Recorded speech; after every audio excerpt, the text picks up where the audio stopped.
elimu na afya. Juu yako we ufisadi, ni adui mkubwa. Tunasema kanyaga, kanyaga, kanyaga, kanyaga, kanyaga, kanyaga.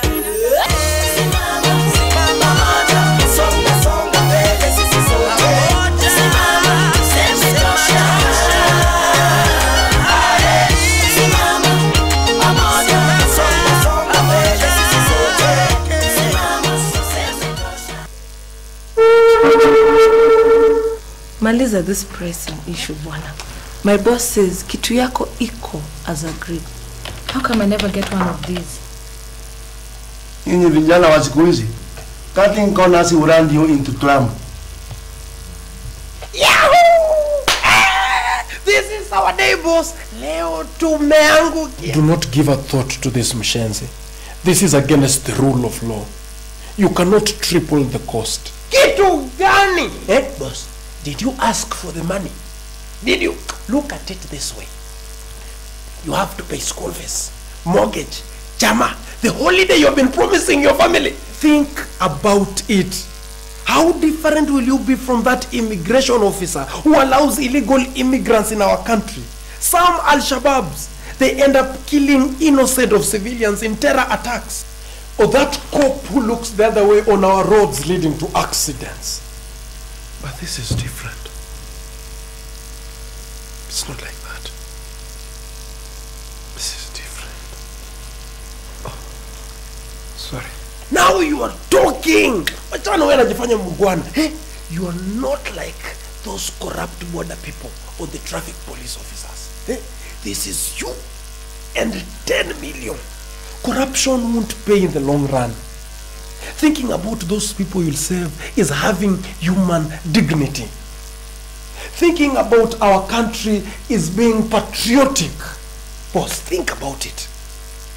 Do you really want to let this golden opportunity pass? This is about your values. Do the Ungwana thing. And lose 10 million. Boss, that will be stupid. Rise up to your true human spirit. Do the right thing. Just think about it.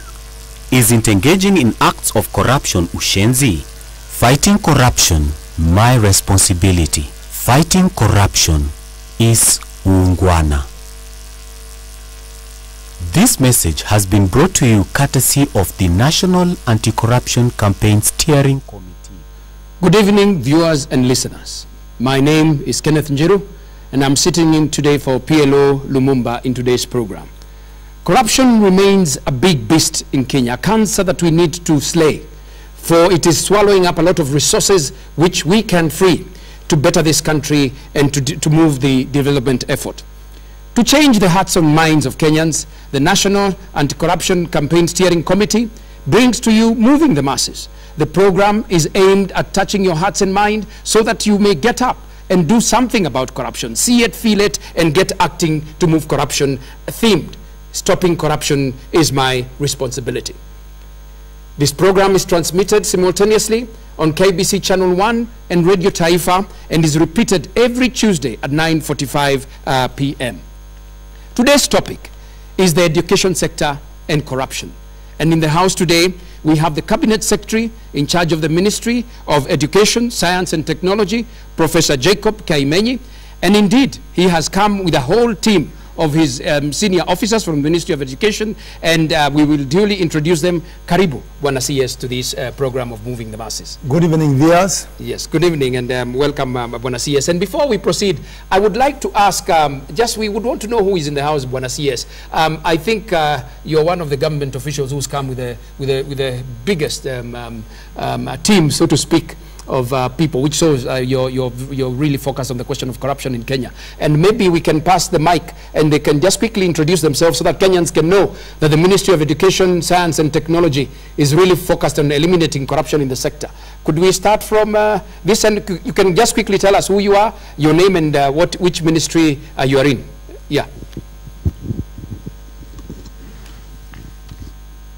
Thank you. Professor David Some, Commission Secretary, Commission for University Education. I'm Dr. Joseph Kivilu.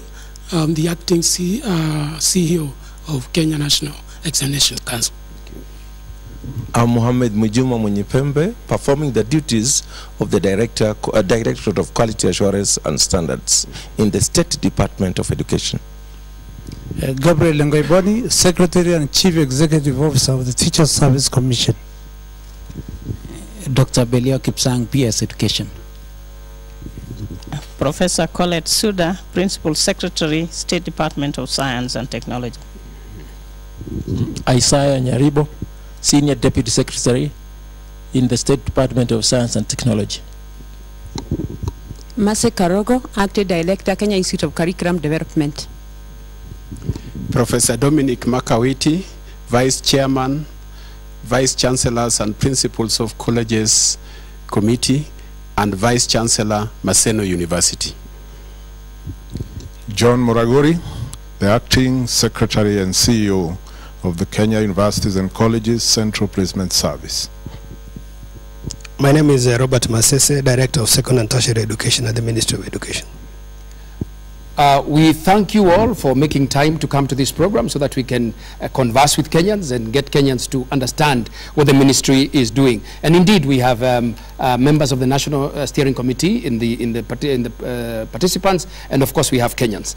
Now, education remains one of the key, should I say, ministries or sectors that really swallows up a lot of resources, about 27% of the national budget, so to speak, about 298 billion shillings, right? And indeed, needless to emphasize, Professor, education helps us progress. It leads to an enlightenment, it leads to building of character, it leads to a person being recognized and respected, and indeed, ultimately, it leads to people who are able to serve themselves, their families, their nation, and indeed, humanity. In that sense, education is indispensable and central to the development of any country. Professor, looking at your resume, you have been in quite a number of places. You've been the Vice Chancellor, if I'm not wrong, of the University of Deputy Vice Chancellor, in charge of academic. You've sat on many boards. You've sat on school boards. You've sat on university boards. I was just looking you up, Regina Passes and others. Professor, having gone through that and really, having an illustrious career, what is your view on corruption from a personal perspective? More so because we're trying to move the masses through this program. What would you say you feel about corruption, and what is your approach to corruption? I thank you very much for giving me the opportunity to comment on this very important issue in our motherland. Corruption has been described as a cancer. And when you talk about cancer, you are talking about the disease that spreads the entire body after some time. And there's a case for us to really make sure that we address the issue of corruption. Why? Because the impact or the negative consequences of corruption in our country and in any other country are terrible. And allow me just to mention one or two of them. The first one really is the impact it has on increasing the cost of doing business in our country. Which means that if somebody wants to come and invest in Kenya, it becomes extremely difficult because, yes, the people are charging for their services at a very high cost, as well as the actual services. That's number one. The other thing which is very important is that, yes, if people want to come and invest in Kenya, they will not come to a country where they will come and support corruption. They will rather look for an alternative country, a similar country where they can go and do business. I think that is key. The other thing is, of course, which is very important, is that it erodes the confidence of our people. Yes, and trust in the government, Thank you, Bwana CS. Bwana CS, just after the 2002 elections, we saw Kenyans going out into the streets and they were arresting policemen and saying they don't want to see corruption happening. Then somehow that dissipated. What do you think went wrong? And how can that be recreated? That is why I'm saying that really it's very important that we recreate that spirit. Yes. And I love the spirit. Yes. That is why I'm here today. Okay. And many other Kenyans. Yes. So that we can sensitize Kenyans on how to slay this monster. The monster. Called corruption. Yes. And we should stop this blame game of saying it is Jiro, it's the Kaimenyis of this world. It is all of us who must take up the responsibility of fighting corruption. Because recently, you remember, when a survey was conducted in 2012, 67% of Kenyans said corruption is high. 64% said it is everywhere. Everywhere means Kaimenyi is involved, Gino is involved, and even the viewers are involved. Yes. So it is our responsibility. Yes. This blame game, yes, where people preach water and drink wine must stop. We must preach water and drink water. I agree with you, Yes. Professor. I think that's a very important point, and maybe we should observe that apart from the people who are doing corruption, even those who are watching others do corruption are also corrupt.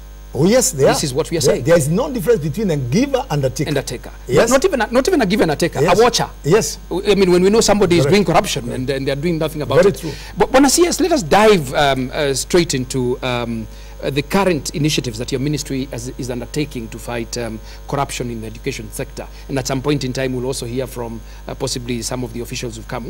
What can you tell the Kenyans you've been doing to ensure corruption is beaten back in the education sector? There are many things that we are doing, but allow me to mention a few of them. Yes, because if you read it, the strategies of fighting corruption can be categorized into three. And the first one is education. Yeah? The other one is enforcement. And that is the legal aspect of it. Let me dwell so much on education. What have we done as a ministry? First and foremost, we have done our best to integrate integrity in our schools, right from early childhood development education all the way to the university, particularly at basic education level. I'm talking about from ECD up to secondary school. So what have we done? For example, Wanajiro, we have introduced this in various curricula. For example, in social sciences, in history, about ethics, yeah, and moral behavior in those particular courses. And then also what we have done, we have established integrity clubs. And the whole purpose of having integrity clubs way back in about 2 to 3 years ago is really to give pupils, to give students an opportunity to share the experiences that they go with regard to corrupt tendencies and what they can do to support each other so as to address that problem. The other thing which we have done is that as part of this, we have even booklets. We call it Good Children booklets. Again, we have booklets on integrity, specific to those children. You talk about standard 1, ECDs, standard 1 up to standard 8 level. Again, they have exercises. Yeah, they have some exercises amongst themselves. And for the teachers so that they cannot run away and say that indeed they don't know how to address this matter. We have even a manual on how actually to set up integrity clubs.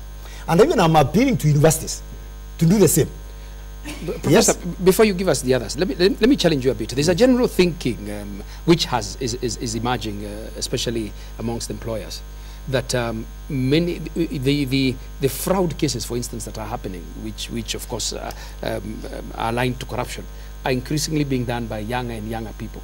Is the education that we are giving them, is it working? Do you feel it is working? Are there gaps? Do we need to tighten it? Is there something that it can be tightened? But I've said we have started somewhere. Yes, that's why I talked about the integrity clubs. Yes, but the other thing we want to emphasize is the national values, which you know, of course. Yes. We want to make sure that our children are sensitized to national values. And not only to being sensitized, they must be seen actually to apply them in the discharge of their day-to-day activities. For example, we want to inculcate the spirit of patriotism, love for our motherland. We want to make sure that whatever they do again, there's a lot of emphasis on integrity. Transparency in whatever they do. Yes. Again, we want to make sure that there's inclusivity. People feel they're included in decision making. We want to make sure that our children feel, again, whatever decisions we make, there's consultation. That is why, Wanajiro, for example, if you look at the school, what we are calling boards of management now, the children's government is a president there. There's a president, and they are involved in this, so that they say they don't tell anybody they are discriminated against. And indeed, as part of the national value, is non-discrimination, which I'm sure you know. Apart from that, we have said we should fight marginalization. well, irrespective of wherever you come from. These are some of the things that we want to inculcate amongst the youth. Because if you do this at a very early stage, character building is very key. Yes. In fact, if you want to change a nation, then you must change the character. You must address the character of our people. In fact, it has been said that character in the final analysis is the determining factor in the life of an individual and of nations alike. Correct. And so when the ministry focuses on character, I think we are moving in the right direction. Let me again quickly talk about the question of accountability. One of the core instruments of accountability is the new Basic Education Act that you put in place, which created school boards, which have been expanded. Hitherto, you had just parents on the board, but now it is really expanded with even students there. What is the spirit of that act? What do you want to achieve with it in terms of the spirit? Again, the spirit of that act is to make sure that as many key stakeholders as possible are involved in the governance of the school. When you talk about boards of management and school management committee, the responsibility of ensuring that there's prudent utilization of resources, it is that board of management. Yes. It is the school management committees. And again, you want to make sure that I've said there must be as much inclusiveness as possible. So that all key stakeholders are involved. For the first time, again, apart from students, the teachers, the parents are involved. Yeah? Yes. And these are the same people who will question or interrogate the budget. First of all, they have the responsibility of planning the budget. Yes. Yes? Yes. And they can ask questions on what is happening there. Yes. And once the budgets have been approved, again, they are the ones who take to task the principal or the head teacher with regard to the implementation or the prudent utilization of resources. Yeah. But yes, are you? There's been, and this is one of the questions or issues that arose, as the National Anti-Corruption Steering Committee was digging into the facts and getting citizens to respond. The whole question of the strength of school boards vis-a-vis the traditional way of doing things in school, where in some schools people feel that possibly principals are like running small empires. And so you have a lot of push and pull between the school management. And that's not to say that the school management are all, necessarily good people. But there's a lot of push and pull. And in some cases, you have principals even trying to determine who sits on that board. I don't know what you think about that. Do they have a right to do that? Campaigning amongst parents, elect this person, don't elect that person, so that then some parents are left feeling those ones belong to the school head or something. Your observation is very clear. I agree with you. Yes. Absolutely. Remember, the secretary to the board of management yes. are the heads of schools. Yes, he's at the head of schools. Yes. And if somebody is your secretary, he or she cannot be your boss. I hope you understand what I mean. Yes. It's like in the university council, the vice chancellors are employees of the council. Therefore, the moment they start dictating terms yes. to the members of the council, then there's something wrong. Yes. It's just like also TSC. Yes. The chief executive is an employee of the commission. Yes. If you go to NEC, it's the same. So what I'm trying to say is that, and I want to challenge those who are listening to me today, yes. that this must change. The councils, the members of the board must do their work. Yes. In terms of making sure that the oversight, yes, without fear, yes, the oversight, the people who are responsible for the day-to-day running of those institutions. Yes. The other thing which we have done, really, in yesteryears, it didn't matter so much about the qualifications of who becomes a member of BON. Yes. Or who becomes a chairman. There were instances where you would find a chairman of a board of governors, a person who has never been to a secondary school. Yes. And that's a shame, really. Yes. These days, you must have a degree. There are not ways about it. Yes. Of course, the exceptions to the rule. Yes. But those must be very, very few. Yes. Because as you know, these people yes. have gone to school in this country. Yes. So as far as I'm concerned, I'm very happy. Yeah. Because again, we are telling parents, we are telling all members to be more demanding. For example, I would expect that if a school is to be seen to be transparent, yes. there are counts every year. Yes. They must be displayed even on notice boards. Yes. So that the public can know how their monies are being spent. Yes. It's not the case that, it should not be the case that you have a bottomless pit. Nobody can explain how their monies are going. And we have such examples. The answer is yes. And if you remember, Jiro, the other day, when the Commission for Administrative Justice, they gave us, I think they rewarded, they had about 6 to 10 awardees, and 2 of them were from the Ministry of Education. Which means the ministry is doing very well, really. Yes. Yes. Congratulations. We deserve to be commended for Congratulations. that. Thank you. Yes. Yes, so naomba Bwana CS tubadilishe lugha kidogo ili wasikilizaji na watazamaji ambao wanatusikiliza na kututazama leo waweze kufuatilia haya maneno mazuri ambayo umetuambia ambayo hii Wizara ya Elimu, Sayansi na Teknolojia imefanya. Pengine tuelezea vile mmefanya kwa lugha ya taifa kupambana na hili janga la ufisadi, ili pia wananchi wajue na pia utuambie mnafanikiwa mkiwa wizara au la kuhusu hii janga ya ufisadi. Asante sana tena. Vile nilisema kimbele hapo, ufisadi ni kitu kibaya sana nchini yoyote, na Kenya ni kama nchi zingine. Ndio. Na tumefanya vilivyo ama tuwezalo kuhakikisha ya kwamba tunakamiza huu ugonjwa. Kwa mfano vile nilisema hapo kimbele, ukienda mahali popote, ndio, tuanzie na universities, ndio, vyuo vikuu, utakuta kuna kamati, ndio, uhusika kuhusu mambo ya ufisadi. Ndio. Hiyo kamati kazi yake ni kufanya mpango, mikakati ya kuhakikisha kwamba yoyote anapatikana, ndio, tusema akiiba pesa au akifanya mambo kinyume na sheria, yes, anashikwa na anapelekwa kwenye ile kamati inahusika na mambo ya discipline, nidhamu, alafu anashukuliwa hatua. Jambo lingine tuseme ni kama mambo ya mtihani, ndio, sisi tunasema kuwa na ile tunaita kwa Kiingereza zero tolerance kuhusu mambo ya ufisadi. Ndio. Tukikupata, ndio, utaenda nyumbani. Kwa hivyo unaambia wananchi utaenda nyumbani tu. Ndio. Kitu kingine tumefanya, kuna hii inaitwa Procurement and Disposal Act. Ndio. Ya namna vile tuseme services ndio itapatikana. Lazima tumesema kila shule lazima iwe na hiyo kamati inaitwa tender committee, ili ifuate sheria vilivyo. Ndio. Kitu kingine tumefanya, lazima kuwe na ile tunaita code of conduct. Ndio. Vile unatenda kazi kila siku, lazima kuwe na information ya kuonyesha yale yanatakikana. Tuseme kama ni wewe nataka kufanya kazi na kampuni fulani, na wewe ni mfanyikazi wa hiyo institution, utakiwi, lazima useme mimi niko na ile tunaita interest, kwa kizungu interest, personal interest, ya conflict of interest, na utoke hapo, unajiondoa. Ndio, unajiondoa hapo, unaelewa? Ndio.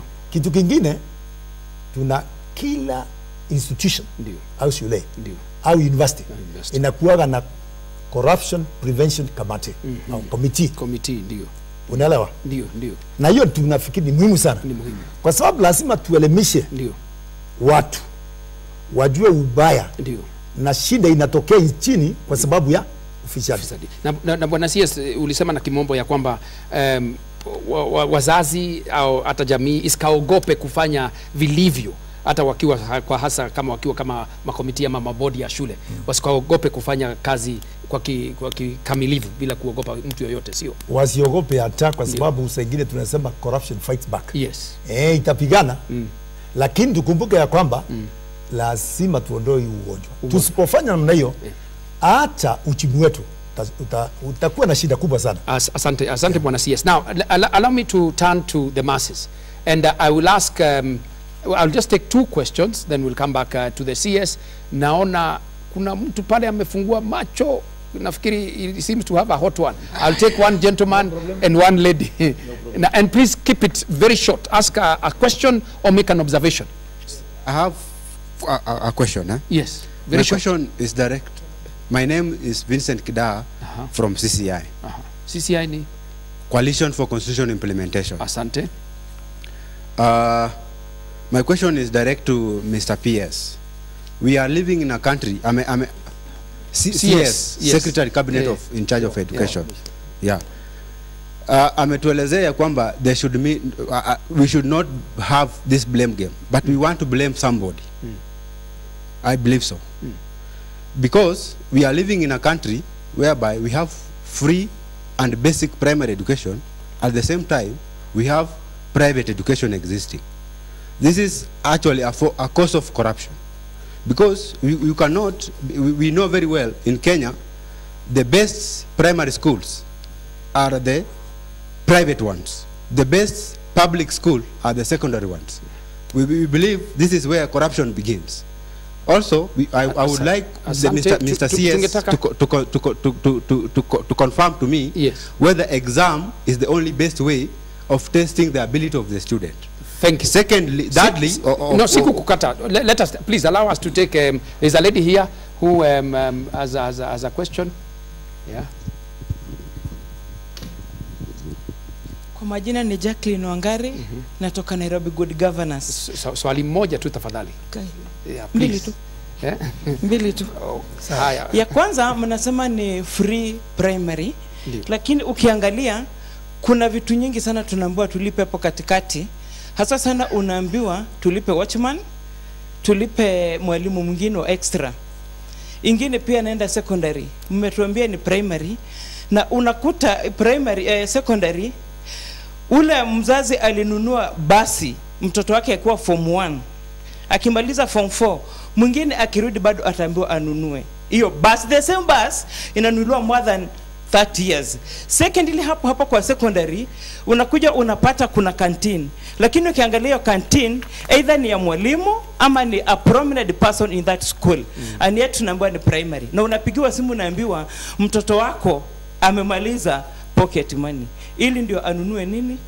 Anunue mkate kwa hiyo canteen. Tafadhali hebu tufafanulie. And maybe bwana CS, hata ukijibu ya swali unaweza shikanisha hiyo na jawabu ya hii remedial teaching inasemekana, kwa sababu many Kenyans walisema kuna masomo ambayo yanafanywa outside teaching hours, apart from of course the tuition that you have said. Pengine unaweza kutujibu hizo alafu tuendelee. Asante sana. Let me try to answer the first questions. Are exams the best way to test one's ability? Of course, not necessarily. They are not the best. But internationally, amongst the other possibilities, that is the best. In fact, there has been questions as to whether we should have end-of-year exams or end-of-period exams. That's why we talk about continuous assessment tests. All right? Continuous assessment tests. So that continuous assessment tests, as happens in universities, constitutes a certain percentage. Because as I say, sometimes towards the end, the final year exams, you can wake from the wrong side, on the wrong side of the bed. That's why continuous assessment tests are very critical. As to whether we should ban, for example, KCSE exams, that is for the stakeholders to sit down and agree amongst themselves. But if you ask me, there must be a way of deciding whether people have learned or not, and teachers will tell you. Again, the debate as to whether the best education comes from private institutions, that is debatable. Yes, because I can tell you, our public institutions are fantastic. I will give you an example. You may say maybe I'm overblowing it. Theirs is no. I met, the other day I met somebody from South Africa, born in Zambia, and she taught in South Africa, but now she's teaching in a academy in Mombasa. And she was telling me, when she was in South Africa, Wanajiro, when they get the first students, at the beginning of the class, Kenyan students are the best. They're the best. And she was praising our education system. That I can tell you. And I was also talking to somebody from Britain who was telling me, when it comes to admitting students to UK, they love Kenyans who go to do master's degree there. Very easy to deal with, very intelligent. So I hope I've answered that one. Yeah, the other one is the free, you are very right. Of course, yes, we have had challenges with the members of non-teaching staff. That's a fact. We are aware that the parents have to bear that burden, and it's not easy for them. So going forward, what are we going to do as a country? That's why we have increased the competition for primary schools by that 39%, for secondary schools by that 3%. Going forward, in the next 3 years, we will make sure that education is truly free. Because as per the constitution, it will be free. It will be free. Yeah. So the issue of these non-teaching members of staff will be taken care of. The other thing we are going to do is, which has been very frustrating for non-teaching members of staff, is really to have they don't have a scheme of service, and we are going to do that. The issue of buses, you are right. I feel so bad that people have to be charged for the same bus for 10 years. Corruption. It is you, it is me, who should say never again. Yes. If you are asked to pay for it, you say no. It was paid by other people. Yes. And you should even demand to find out how much money so far has been paid. Thank you, Bwana CS. As we go to the break. Let me talk about the canteens. No, I must talk about the canteens. Okay. These canteens, it is true. Yes. You might find, in fact, yes, some of them might belong to teachers. Yes. But this is impunity. Yes. It's obvious corruption. Yes. Why can't we do what we did in 2002? Yes. Yes. Grab the teacher, peleka mahali kwa police. Viewers. So that they will never do it again. Please. Yes, I think we should clap to that. I think viewers. and I like the passion of the CS. And this is starting to answer the question that we've been trying to answer through this program, Moving the Masses, where the CS is saying, actually, we are the people, we are the owners of this country. And as we go to the break, the CS is challenging Kenyans to actually stand up. He's saying the schools belong to parents, they belong to the children, they belong to this nation, and we must step in the gap, we must stop corruption, and it starts with you and me. When we return, we will take a few more questions from the audience, and indeed we'll want to hear from a few of your officers, Bwana CS. Thank you. Yes, join us after the break. Thank you.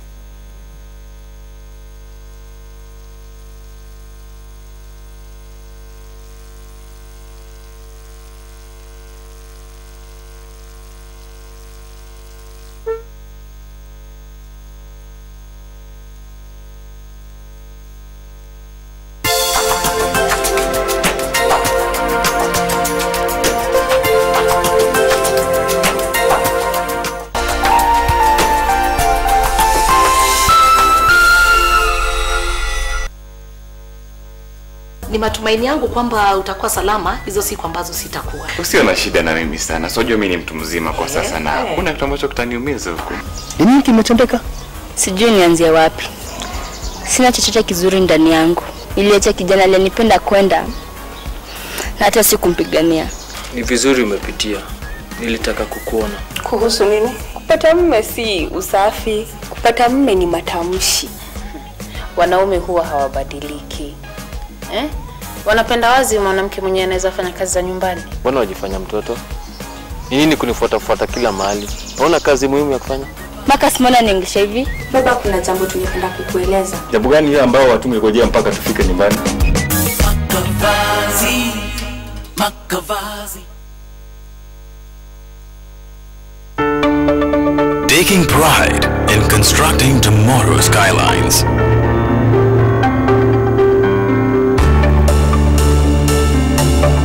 Adding strength to Kenya's landmarks. Presenting the power for specialized constructions. Cementing the nation's future. Simba Cement, the strength and pride of Kenya.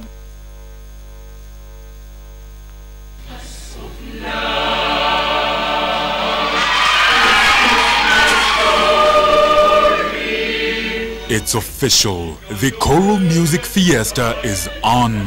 The confidence is extraordinary. We are now down to 9 choirs and the judges are becoming harder and harder on the choirs. The synchrony of the dance movements were not there, especially for the male performers. Tune in to find out who goes home and who stays in the competition for the 1 million shilling prize. Every Sunday at 8 p.m. exclusively on KBC Channel 1. The Ultimate Choir Show, where we sing it out.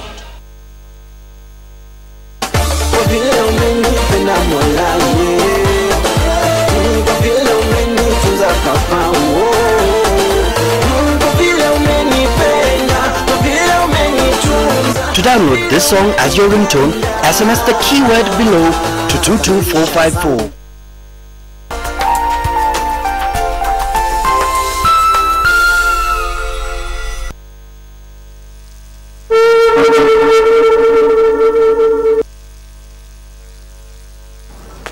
Je, umewahi jiuliza ikiwa hakungekuwa na ufisadi nchini, tungekuwa na manufaa gani? Hebu nikupe taswira kamili. Kila mwaka nchi yetu hupoteza karibu bilioni 400 kutokana na ufisadi.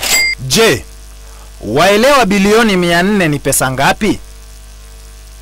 Inamaanisha 4 0 0 na nyingine na nyingine tena nyingine hadi jumla ya 11. Ikiwa pesa hizo zingetumika kujenga barabara, tungekuwa na uwezo wa kujenga barabara 14 za kiwango cha Thika Road kote nchini. Na kama zingetumika kujenga hospitali sawa na Mama Lucy Hospital, tungejenga hospitali 700, kumaanisha kila kaunti ingekuwa na hospitali 14. Na kama hizi pesa zingetumika kuwajengea nyumba wasiokuwa na makao, tungejenga nyumba za vyumba vya kulala 3 kuwapa makao familia 1200. Usalama ungeimarishwa kwa kuwaajiri askari kutokana na hizi pesa. Pesa hizi zaweza kununua unga wa sima pakiti bilioni 3.5 ambazo zina uwezo wa kuwalisha watu wote nchini kwa miezi 6. Tungeweza kununua ng'ombe milioni 3 wa maziwa na milioni 8 wa kuchinjwa kwa nyama, na kuku milioni 800 kumpa kila mtu kuku 20 nchini. Hebu fikiria, si ni ushenzi kuwa na ufahamu huu kisha kuendelea na ufisadi? Kupigana na ufisadi, jukumu langu. Kupigana na ufisadi ni ungwana. Ujumbe huu umeletwa kwako kwa hisani ya The National Anti-Corruption Steering Committee ikishirikiana na Ungwana Institute. Dear viewers and listeners, welcome back to the program. This is the program Moving the Masses, brought to you by the National Anti-Corruption Campaign Steering Committee, aimed at touching your hearts and your minds that you may stand up to fight against the corruption, themed Stopping Corruption, My Responsibility. Bonasias, before we went for the break, I said we would ask a few of your colleagues, just to tell us one or two things. Again, some concerns that have been brought to the attention of the National Anti-Corruption Steering Committee, and indeed are in the province of the people of the Republic of Kenya. And maybe I can direct this question to Bwana Longoi Boni from the Teacher Service Commission. There's been a general feeling that head teachers are able to manipulate the system and to transfer teachers at will. And in fact, the general feeling of teachers is that they live under the fear of the tyranny of some head teachers who can manipulate the TSC system to move them as and when they want. Does the TSC have any way of ensuring that teachers are working under good conditions, more so that as rooted in the Act, that they are able to deliver on what they are supposed to deliver on as far as the children are concerned? Please do respond. Yes, thank you very much. We have a policy on deployment of teachers, yes, developed by the Commission. Yes. And there are teachers who are only transferred at the headquarters, yes, teachers in technical institutions, yes, primary teachers, colleges, yes, and special institutions. Then there are other teachers who are transferred by the county directors, yes, at the county level. And they also do that, the transfers in consultation with the headquarters. Mm-hmm. There are also transfer committees, yes, at the county level. Yes. So I can't rule out the fact that a principal may influence the transfer of a teacher, yes, but there must always be a good reason why a teacher should be transferred. And in this era where we have a shortage of teachers up to 90,000, it's very difficult for us to allow such transfers that are haphazard. If a teacher is errant, yeah, then we request the Board of Management to discipline the teacher in his station, but not to transfer the teacher. But many times, and boards of management have complained, the teachers never even bring. In fact, the boards of management don't even know that the teachers have been transferred. And in some instances, as has been brought to attention, you find some situations, even PTA teachers are actually sacked by the school heads. And the fact is known later. I mean, how do you ensure that such does not seep and the corruption that goes behind this type of thing does not happen? Do teachers have a recourse, or do they just live in fear and just go to the next station? When you say that they just transfer and Board of Management do not know that they are transferred, then they are not in control. because they should get reports on what's happening in the institutions, yes, including the transfer of teachers. Teachers have a recourse. Yes. They can always write back to the Teacher Service Commission and complain of the transfers.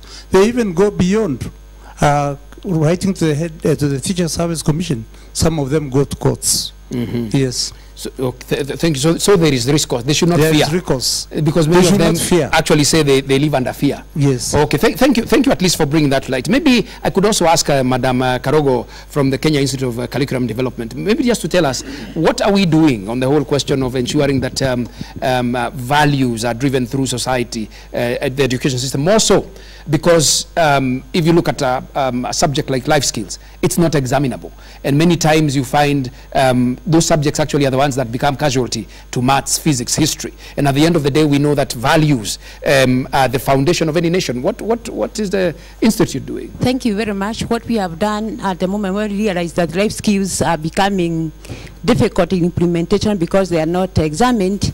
We have analyzed the curriculum, like the CS said, and incorporated all those values within the subjects, be it history, geography, music, art, all of them. The only challenge I would like to challenge all of us is that to know that even if as we teach and we prepare curriculum, education is not within a cage. It is important for each one of us to know that hidden curriculum is important. That is what is in environment, that as we do whatever we do within the nation or within the environment, we are impacting either positively or negatively to the learners. Otherwise, we would appreciate that life skills is taken seriously, because that's where the major life skills have been inculcated.